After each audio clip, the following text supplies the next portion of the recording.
আজকে আমার ছেলে রয়েছে আমার শাশুড়ির ঘরে, তো এখানে একটা প্লাস্টিকের ডাইনিং টেবিল আমাদের রয়েছে, এটা আগের ছিল, তারপরে নতুন ওটা আনা হয়েছে। তো এখানে আজকে ও খেতে বসেছে আর একটু কার্টুন দেখছে। তো পুলিশ কার্টুন ওনার খুব ভালো লাগে। তো এবার দেখো ওর আজকে লাঞ্চে কী কী আছে। সাদা ভাত, যেটা বেসিক্যালি সবসময়ই থাকে, আর এটা রয়েছে ডিমের অমলেট, আর এখানে হচ্ছে পেঁপে সিদ্ধ আর ডাল। তো চিকুবাবু এখন খেতে বসে গেছে, টিভি দেখছে, ওনার খুব খিদে পেয়ে গেছে। বাবা তোমার খুব খিদে পেয়ে গেছে? কি বাবা, হাত দিয়ে ধরে না, আম্মা গরম ওটা। তো দেখো হাত দিয়ে একাই খাওয়া শুরু করেছে, তো গরম লেগেছে, হাত গায়ে মোছে না মাম্মা। তো এটা দেখতে পাচ্ছ, এটা একটা কাপড়ের মতনই বলতে পারো, ওর প্যান্ট, যেটা আমি ইউজ করি না, তো ধুয়ে এটাকে ওর এঁঠো মোছার জন্য ব্যবহার করা হয়।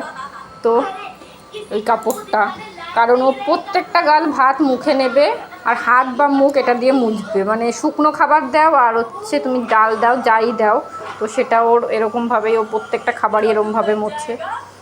তো মানে মুখটা মুছে নেয় প্রত্যেকটা খাবার খাওয়ার পরে। তো ভিডিওটা ভালো লেগে থাকলে অবশ্যই লাইক কমেন্ট শেয়ার, ও চ্যানেলটাকে অবশ্যই সাবস্ক্রাইব করে দিও। বাবা টাটা।